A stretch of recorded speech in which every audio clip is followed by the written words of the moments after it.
Welcome to the Athlete CEO podcast. Each week, we aim to bring you world-class interviews with the brightest, most successful entrepreneurs, innovators, athletes, and business minds today to share insights on how to leverage your wealth for maximum impact in all areas of your life. You won't be hearing any vague theories or strategies from us. Our guests have walked the walk and are committed to sharing the best of what they know so you can apply the lessons that they have learned, sometimes the hard way. Whether you're an athlete, entrepreneur, or just curious what drives the success of these guests, this podcast is for you. Now, let's get to the show.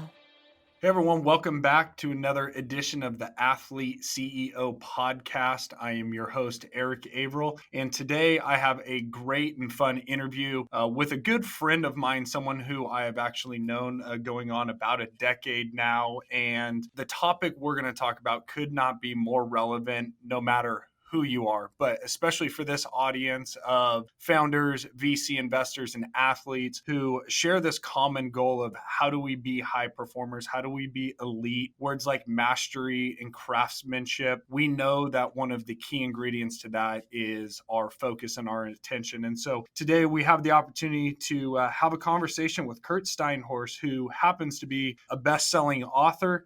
He is also a contributor for the Forbes leadership column on a regular basis and keynote speaker and founder of FocusWise. And FocusWise is a consulting company that equips organizations to overcome the distinct challenges of the constantly connected workplace. I think we can all relate to that of a time that we know that it's never been more important to reduce distractions and focus our attention. And so super excited. And with that, Curt, welcome to the podcast. Thanks for having me on, Erik. I'm excited to be here. I have been very excited for this conversation for many years. And the reason I've been so excited is a lot of times when somebody is so-called expert on a topic, a lot of times I would say it's Monday morning quarterback-ish. It's an intellectual kind of, just sharing their thoughts from it. But for you, you are an actual operator. You're a founder of a company. I would say you're the talent, very much like an athlete, in the fact that you just don't consult on speaking. You are a speaker. And so I know a lot of this advice comes from someone who has a lot of skin in the game. So very excited for our audience on that end. But I'd love for you just to start talking about what are you up to today? What exactly is FocusWise? Let's just start there. Yeah, happy to start there. At its core, I'm fascinated by what causes people to pay attention to something or not. Like, why is it at certain moments I can zoom in and focus and get a lot done, and at other times I find myself distracted by you name it, from the NFL draft to a funny cat video, and really that's rooted in this unique journey that I have that started with trying to understand both in undergrad and graduate studies the study of rhetoric. How do we communicate in a way to capture audience's attention? And then led me into this career helping athletes and those with a big platform on how they're communicating to their audiences. And then this other side of the equation, which is when I started my business, that I was diagnosed with ADD as a kid, and I had workarounds and strategies around this. But then when I started my own business, it was just all the overwhelming minutia that I couldn't find myself getting to. And so I went in search of how to solve my own problem. And eventually more and more people were asking me to share more about what I was seeing across the research, and then was able to contribute to it. So today I get to work with organizations and with leaders on how do they capture attention, and then even more, how do we think about and drive focused cultures. What I'm excited to dive into is just something you'd hit on is this really is a culmination of your own experience. And a lot of times what we realize from entrepreneurs or leading experts, right? Very few of them wake up and said, hey, you know what? When I was 16, I decided I was going to be the leading expert on attention. Right. It's not how it works, but that's what makes it so important. And one of the things that I know has been helpful reading your book or being a regular subscriber to your newsletter, where you rightfully so use video and audio to communicate, which I really appreciate, is a lot of times we get a lot of recommendations on tactics or habits or disciplines, which you have no shortage of, but a thing that you point out that I just love so much is you talk a lot about like really this is a study of human behavior, of the way in which we're designed. Can you talk about maybe how you approach trying to help master attention differently than just saying, hey, Erik, be more disciplined, put headspace on and just meditate? Can you share your philosophy? Yeah, I think that what you just mentioned about do headspace, these are all they're functional. They help. They can be really valuable. But I think there's some fundamental questions that I have about the undergirding assumptions that are not question that ultimately make sure that none of us actually experience any levels of success, or we don't drive any real results. And so I started when I was struggling to get focused and get work done, even doing the thing I loved. I started with the place that most people do, which is the life hacking world, right? It's a podcasts, books, and just there's no shortage of people who can teach you how to live efficiently. And that's where I went. But really, where I had this, I'll never forget, I just had this huge aha, this moment that really transformed my life, which was reading a book called The Ecology of Attention, which no one should ever read. It had to be translated into English, but it helped me to realize that so much of this conversation is actually us as technology is growing and we blame it for all of our distractions, that really we're modeling performance and our behavior and what we are to attend to focus on, and how focus should work after what technology does well. Like, we're aiming to be machines and then wonder why we're failing and not keeping up. Wow. That's it resonates a lot. In another podcast, I'd heard you say we really, unfortunately, undervalue our humanity when we either expect ourselves to operate as like machines or the vice versa, right? As we think it's animals. Can you talk about how are we wired to pay attention? Like what is our default as a created human being? If the answer is like, hey, we shouldn't be modeling trying to be a computer, what would be the organically way we're designed as humans to pay attention? Yeah, great question. So there's two systems of attention in the brain, and there's a couple models that we can use to think about this. But the best way to think about it is that when a new input comes in, it gets processed bottom to up and right to left, meaning the brainstem before the frontal cortex. And this is really important because the two systems of attention serve radically different functions, and it's critical we understand the value of them. So the base system of attention, you are primarily wired to seek after new and novel stimulus, meaning if you're in the jungle, the earlier you see a lion, the more likely you are to survive. And so it's really important. Why this matters is because it doesn't take a lot of energy. Baseline is to not want to sit in front of a screen and not move all day. It's not to have a 4-hour long deep dive into physics and reading. Like, this isn't how we're made to survive. And so the other system of attention, though, is what we call top down. And that is the one that says, no, I can choose to focus on this despite other options and shiny objects. I can make active decisions about what I'm choosing to focus on. And this obviously, executive function is what we call this. This is where we get to actually dictate where mastery comes out. Like, I'm choosing to focus on something. It's not how many hours, it's how much I focus on something, where we become experts the deeper we dive in. Now, here's a couple areas that I think are really critical that are missing. In both of these cases, attention is wired to be given to what matters. It's the selection of what matters among infinite options. So humans aren't good at focusing whenever we don't know if it matters. And not just that, but like what we call distraction, that base system of attention that is how we're wired, is what we could reframe and call human curiosity. And that's how we learn. That's how we explore. We're wired to explore. We're wired to seek out things that we don't know and we don't understand, and to go further out, all of which allows us to connect new things, to see the world differently, to be creative, to have strategy, which computers don't do very well at all. Very, very helpful. A few follow-up questions on that of, okay, we're designed with this curiosity, which is fantastic. Unfortunately, if we don't know what matters most, companies are going to fill our curiosity, right? In this information age where now, very interestingly, we're seeing even information being monetized as entertainment, whether it's Masterclass and the valuation that just came up with this of literally education and information as entertainment. entertainment. Can you talk about the focus on how do you determine what matters most to have? How do you cultivate and create a good lens to decipher what to pay attention to is the question. Yeah, really, really powerful. Perhaps one of the most fundamental questions that we're not asking, and we should. So, a few things that I want to just spotlight in what you just mentioned: the monetization of information and learning. Here's the interesting thing. So, that's playing into our desire for curiosity. But what it's also failing miserably to understand is that that's not how we learn. That's not what creates mastery. That's actually us aiming to be like machines yet again in another way. The idea that information can be easily digested and create action on, that expertise can come through a masterclass, that competitive advantage comes through being aware and consuming all this information is completely absurd. And I know you're a former athlete. You don't have to talk to any professional athlete to know that that's a lie, right? I mean, you spend your whole life, we both know Sam Acho, and Sam's a really incredible guy, a good friend. And he was talking to me about how, as a defensive end, how he'll get out of blocks. And it turns out I didn't know anything about that. It's really complicated.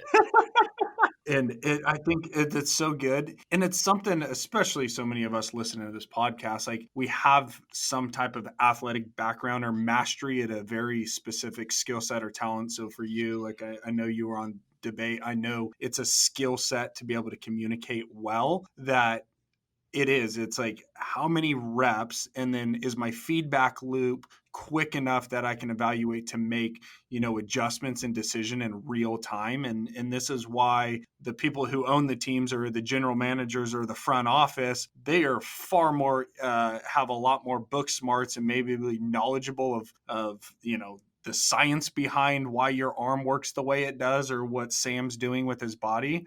But it's a whole different thing to implement that and do that practice. And so I think it's so good. This is kind of veering off of where we went, but stick on the mastery conversation, because I know it's of huge importance to this audience who wants to be elite and wants to be great. If you're telling somebody, hey, you want to master something, like how would you go about mastering something? Yeah, and I also would say there's two challenges to mastery that are in many ways contrary to one another and hidden. And one aspect or one challenge that we have to be aware of is that the way attention works is what you pay attention to, you become interested in and fascinated by, and we can at times zoom in to the point that we're actually losing, like it's familiar. Like I want to be an expert at, let's pick something ridiculous. Actually, you're a baseball player. I love the Texas Rangers. So like I want to be an expert at like understanding all of the minor league players, right? And it turns out that that's familiar to me, but that doesn't make me more fluent or have a better understanding of baseball. And so we can often zoom so far in that we fail to realize that it's connecting things that are one step outside. Like mastery comes through moving steps outside of and connecting into our scope of mastery. So that would be one area that I would look at and say, if I want to master something, how do I add value by understanding the things that are not always connected but can connect? And like maybe the perfect, really, this is my own experience, but when I started, maybe I'm projecting too, but when I started really trying to understand what drives an audience to pay attention, I realized there was just this massive amount of repetitive same thing being said over and over again, the Toastmasters world. Which is really great advice on speaking, but it's woefully incomplete and outdated. And so there was this like speech coaches everywhere who were all saying the same exact thing. And it turns out that when you take a step outside and say, I want to understand human behavior, I want to understand psychology, I want to understand how technology is shaping how we communicate, you can actually add that's where real mastery and expertise comes, because you're able to look outside of your space and connect it in. Very, very helpful. And how much do you attribute this to like you having to develop a skill set? I think of, just for the listeners, shedding some light on your background, that you started at an actual agency representing speakers and putting the talent out there, that I know you had gone to the CEO or the founder of the company and said, hey, we have some really talented writers, but maybe they don't know how to speak or vice versa. And then ultimately you end up on stage. Can you just talk about the merger of, okay, I do this research and I think I understand it, to the implementation of what it meant to have to stand up there and do it yourself? Yeah, that's a really, really poignant question and a challenging one. I never expected to be a speaker, and in some ways, I fell into that. I was fascinated by speaking and wanted to help people, and I did think that occasionally speaking would help me keep my skill set up, which really was honed. As goofy as it sounds, but you know how this is. I happened to be on my high school debate teacher. We had the number one debate team in the country most of the years I was there, and I just had this incredible teacher. I had to do 5 speeches a week. So I just was practicing and practicing and practicing and practicing and being critiqued. And so then when I moved in the professional world, I made the pivot to from being agent to being a coach. And I ultimately made a bet that I has continued to pay dividends. And that was, most people are lazy. Most most people are, or if not lazy, they're not self-directed, and so they're going to take a. If I want to learn to be a professional baseball player or whatever, this is a terrible analogy. Like, I'm going to go to the same book as everyone and learn to bat the same way. And so in some ways, my ADD made me say, I want to hear different things. I'm a contrarian. I wanted to learn from other things, and so I just bet on the fact that I could have a competitive advantage, and the opportunities would come if my thinking was good enough. And so that's really where it started. When it jumped into speaking, I think the biggest challenge that I faced was the difference, especially because I was young. I still look relatively young, although 3 kids ruins that quickly. I faced this gap of like audiences that were older looking at a younger person, and what was required of me to create credibility and to have precision was different than what someone who was had a large platform already had. And so I had a friend tell me that it would take me 20 times giving a similar speech before I would perfect it. And I said, I'm a professional at this. I can buck that curve by 18. And it turns out 20 was probably an understatement. It was just this massive amount of effort and practice to actually deliver. Wow.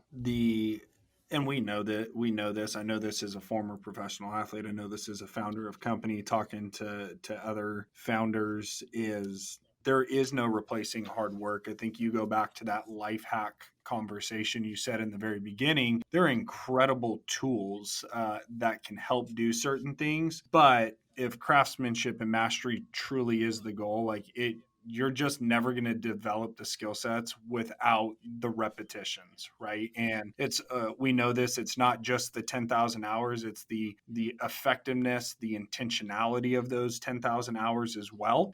So it's not only hard work, but I think there's this belief of you can life hack success. And yeah, just very interesting. One of the things I want to stay on, because you've moved through this role of, first you were representing the talent, to I'm coaching the talent, I become the talent, probably get some notoriety, that it becomes full circle, is these companies are hearing you provide their keynotes. They start to go, wait a second, I want your information, but more actually want your skill set to be able to communicate my company's message and my company's effectiveness, or my, as the athlete, we as athletes have always been told, you have this huge platform, you should use it for influence. But they're professional athletes. We're not trained to speak and to even think in that way. And now there's this demand for your coaching. Like, is that something you still do? Is it something that's available? Because I have to imagine you get asked all the time. Yeah, it's interesting. I wouldn't say that it's necessarily the best investment of my time from a dollars per hour standpoint, but the truth is, it's one of my deepest passions. I love it, and so it will always be something that I prioritize. I just think there are a few things more meaningful than helping someone who has a story or has a message, communicate it in a way that actually creates change. And especially like the either virtual or in person, there's not many times you have a captive audience. And so it brings great joy. And frankly, I also just think it's nearly impossible for people who have not been spent their life analyzing speech and rhetoric to be able or expected to communicate the stories that are most profound to the audience. And I even will say, even for my own story. We have, there are two members on my team that the way they became on my team was because they were helping me. Because even though I do it for others, there's something really powerful about having someone else's voice to say that really knows what they're doing and what to look for, to say that story is really compelling. Wait a minute, I think you missed the message there that like actually might have driven it for you. So yeah, I'm always very much committed to that as a central part of what I do.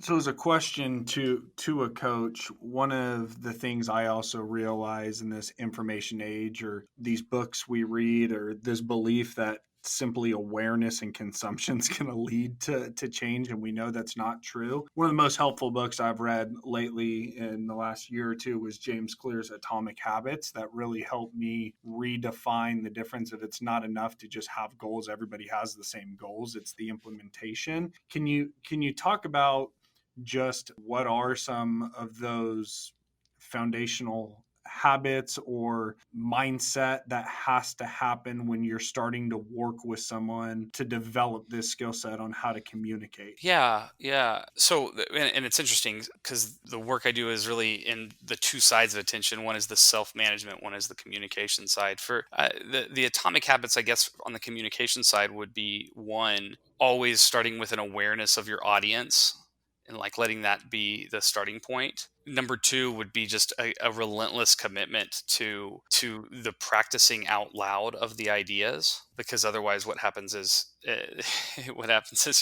say it in your head a few times and then wonder why you like, I'm going to speak from the heart. I'm like, I don't know. I don't know if that's what you want people to think your heart's saying. And then I think even deeper is really the commitment to doing the analysis and self-assessment and critical post and pre of like really what are the ideas that I'm trying to communicate that are most profound. Like, so there's this odd component of like what is excellent speech and communication except for connecting deeply with people, which means knowing yourself well and knowing, being vulnerable with them and knowing what people need to hear, right? So there's this level of like needing to just say I'm going to create the space to process. You're getting into people's uncomfortable spots right now, talking about vulnerability, and I love it. It's a challenge, though. One thing I'd love to hear you open up, because what I'm hearing taking out of this is there's a big difference between thinking if I just develop a really great skill set at speaking, I can, i.e., sell anything or convince people, versus sharing a story and there's still some ethos. Can you talk about maybe what are the limitations that founders or even athletes or people listening to this is? It's like, I can go get all the coaching in the world, but if I don't have X, I'm not going to have success. And hopefully I'm asking a good question there. Yeah, well, I think there's a few traps people fall into, and one is there are habits. There are habits that we developed that are not effective when it comes to communication. So if you think that I'm going to just do it naturally, I have my own natural thing and it works, then you're probably going to struggle. It's a process of improvement, right?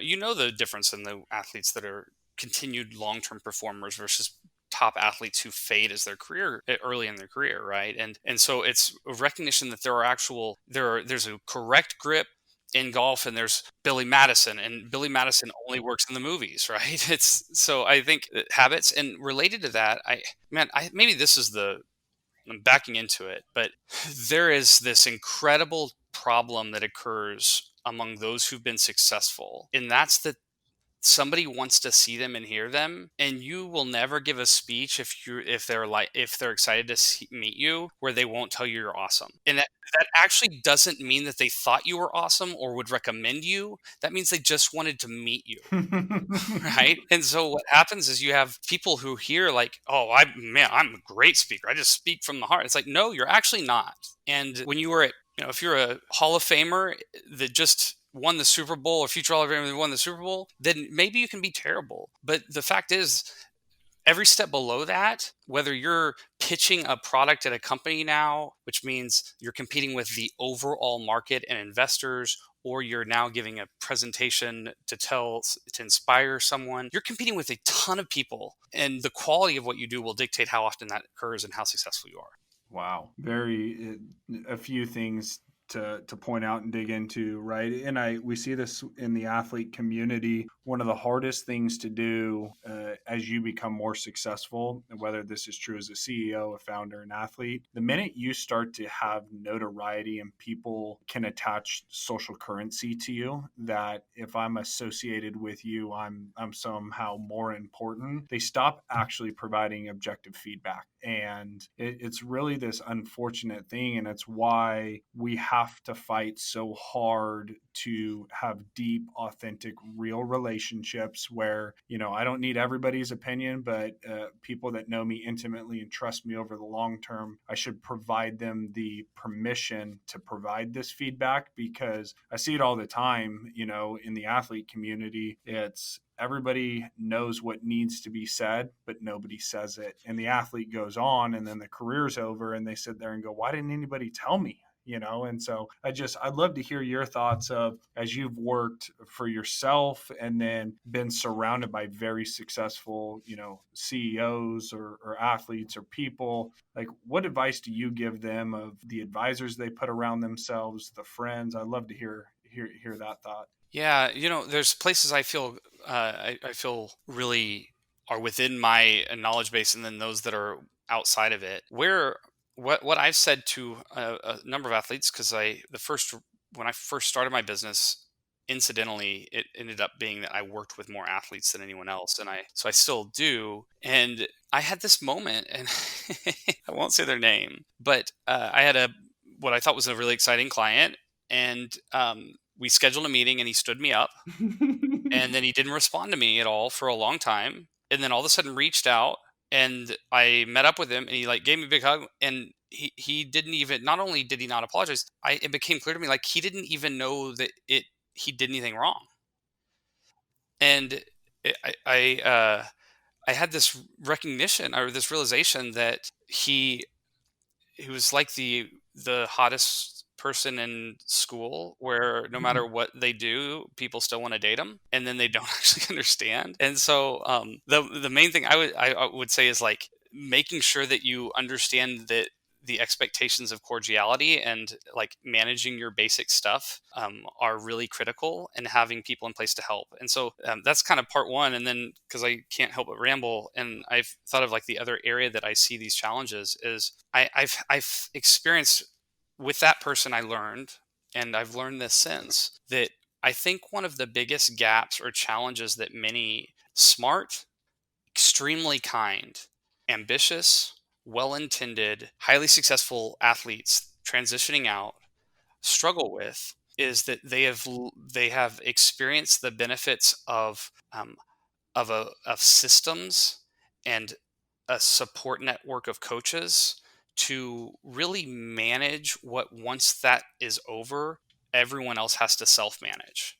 And that's just the reality. What that allowed was that you didn't have to focus on it, so you could focus more on becoming a peak performer. But now that you leave, I would say, what advisors do I have that are helping me become able to self manage the blocking and tackling that is required for success? Calendars, responding on time, writing things down, and having a method for cataloging information, improvement, because there's just not going to be a coach that no one can afford to have the system when the revenue doesn't perfectly align with it, which it's hard for it to match what happens in sports.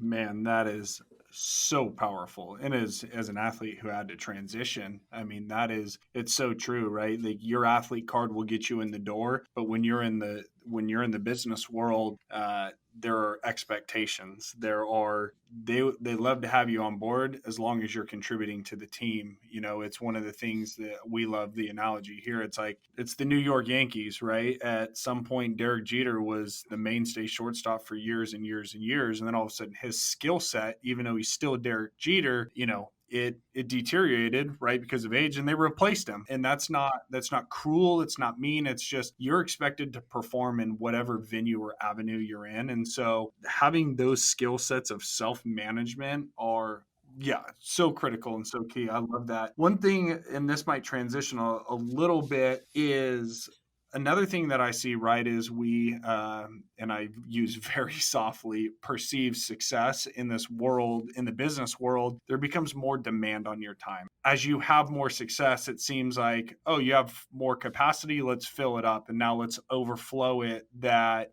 you can start to get lost in where should my attention be? And this is going to bring it really more into the personal family life conversation is you can be so good at managing your success in the business world that you stop paying attention on the personal side and almost believe this lie of, but don't you know how important I am, of just managing that with kids and wives. And I know that this is something everybody on this podcast deals with, whether we talk about it or not. How have you navigated that?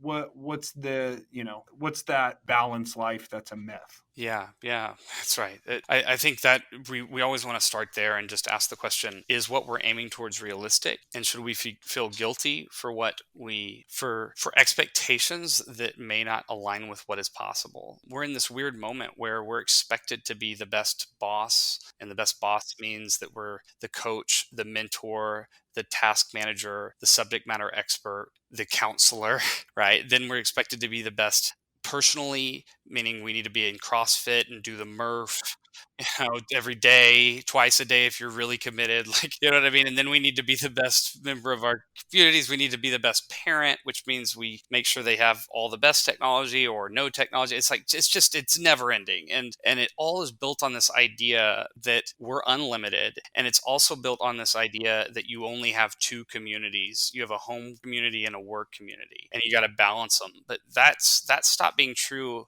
30 years ago, and it's gotten really untrue with the rise of the smartphone, where we connect with different communities. We're juggling dozens of different affiliations, and so the really the key principle that I always want to share, especially on this side of coaching, or when we're doing we've created called the Focus Fit Challenge. It's a 4-week virtual program for teams. Nike's piloting it, and so it's quick, and it's how do we become focus fit is I always want to remind people, no one benefits from your partial attention. And so divide your time, not your attention. And that just means I don't need to feel guilty that I don't need to feel guilty that I'm working more hours. In fact, that just means maybe I have a wonderful job. What I need to feel guilty on is if no one ever gets, if they matter to me, if it's a community or an individual that matters to me, there better be a time when they get my full attention.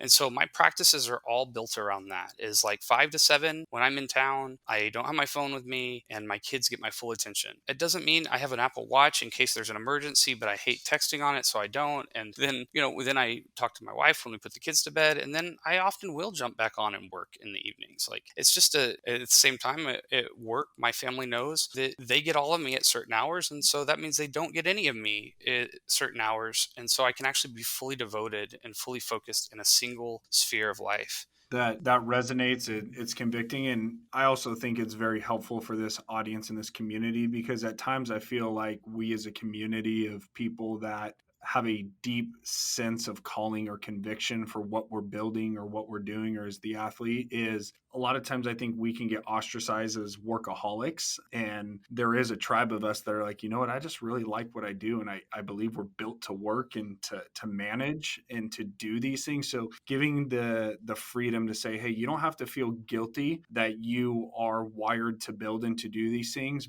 but also the discernment and the conviction of divide your time, not your attention. Like, be fully present wherever you're at.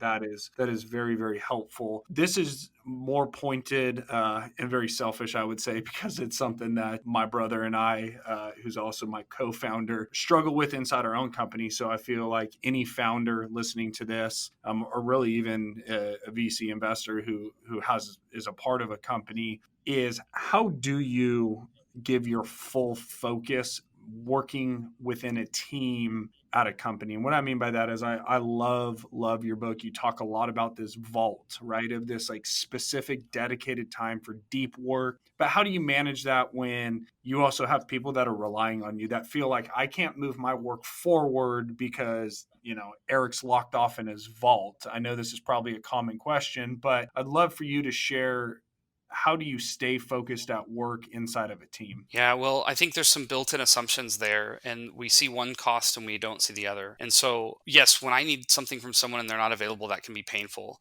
But when we create a culture that rewards responsiveness as our highest responsibility, what we've just done is set a standard of interruption and an impossibility of focused work, which is where quality occurs, strategy, prioritization, efficiency. And so I would just say, let's consider the different cost. And then from there, it's all about, I call it an attention alliance. It's sitting down with our team and setting ground rules. And so, hey, this is an indicator that I'm not available, or this is when we're all going to do vaults. We're all going to do it. We're going to be in a 45-minute sprint where no one has access two times a day or three times, whatever those terms are. As long as people know in advance, this is me being unavailable, then they can shift their workflow to where it can actually benefit you and them.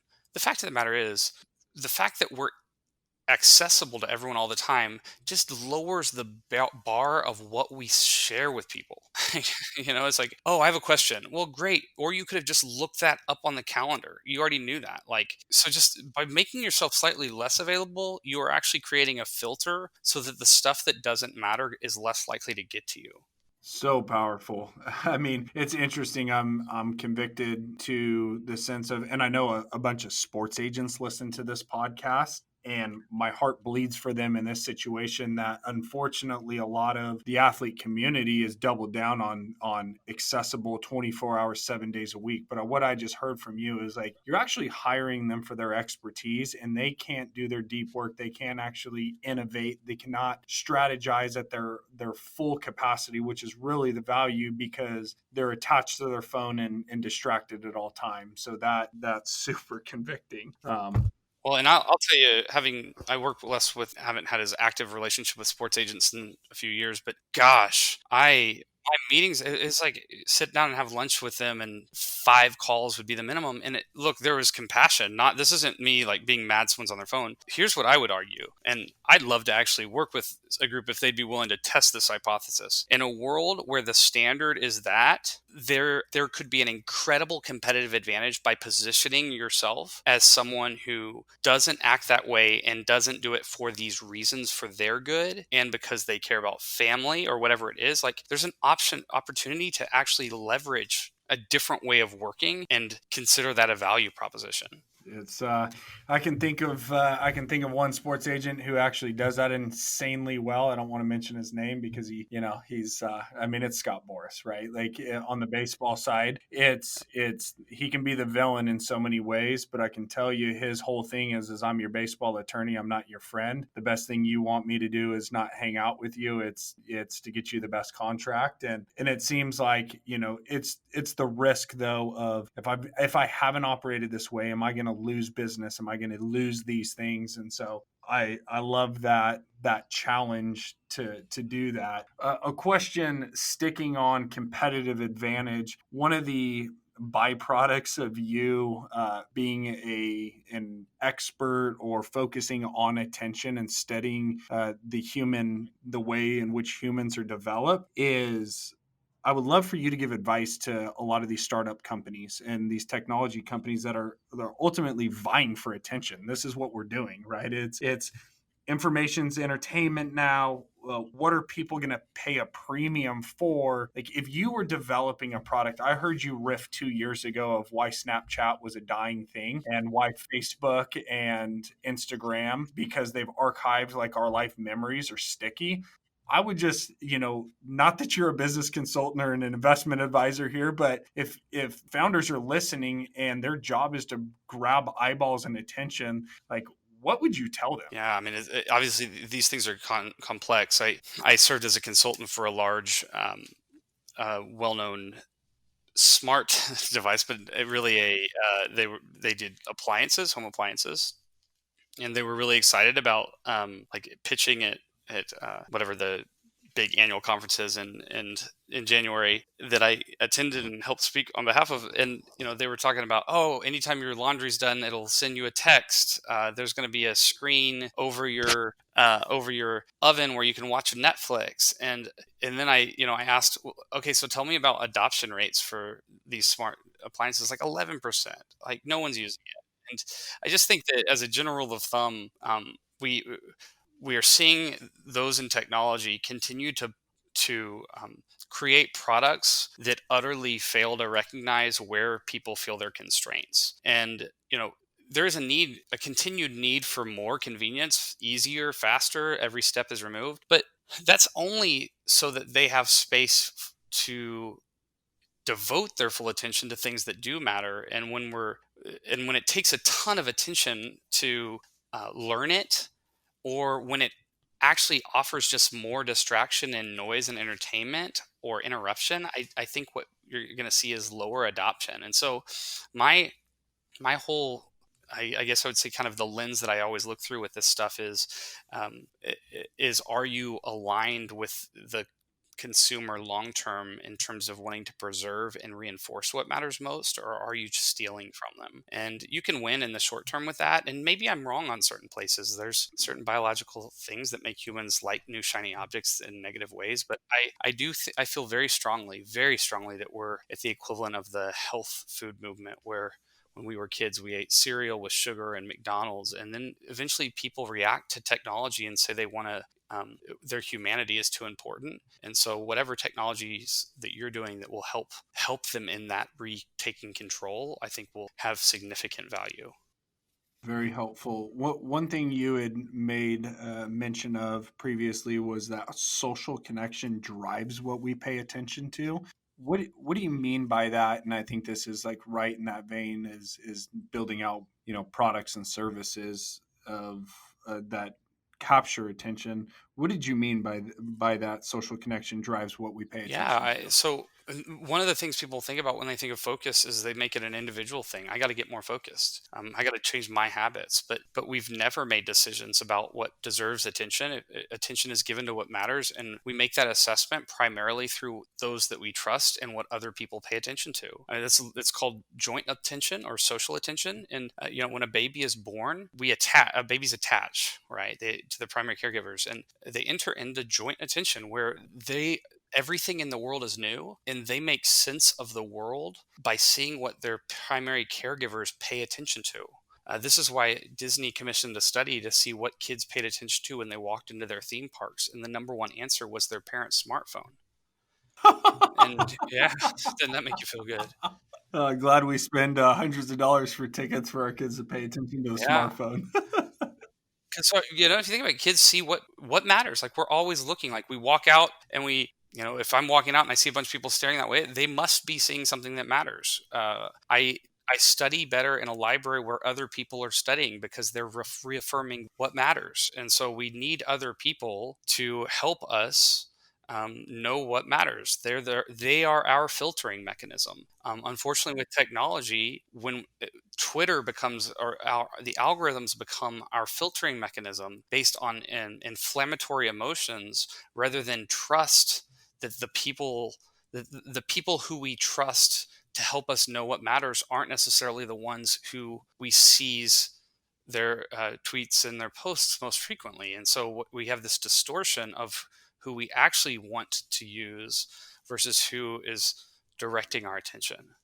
Very powerful. Would you say then, could I make the connection of how important environment is on focus? You'd made the comment that it's I study better in a library because other people are studying. Like, is this working in the coffee shop thing like adding to our distraction? And I know I don't want to like attack coffee shops. I think it's just more a question of like places having a purpose and environment. How does that interact the way in which we pay attention?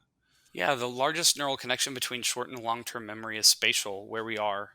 And so space is, I mean, so you think about it, it's like what gets our attention, what we see. Like if I can tell you how long the Girl Scout cookies last depending on where they are put in my house. You put them on the counter, they're done that day. right? In the pantry that'll last a week. And so, yeah, space is really powerful. I think what's interesting is we weren't really wired. We're curious beings, right? To sit in the same spot all day long. So there's one thing, like if you're working virtually, having a dedicated, separated office is really powerful. But in a perfect world, like we get bored in the same spot, seeing the same thing. And so I think there's real power in saying like, how do we move based on the type of work? Like a coffee shop is a really great place to get certain types of work done because a subtle amount of background noise can help us, and plugging in headphones and just having that subtle background. Now, it's not a great place if all our friends work there. That's social attention.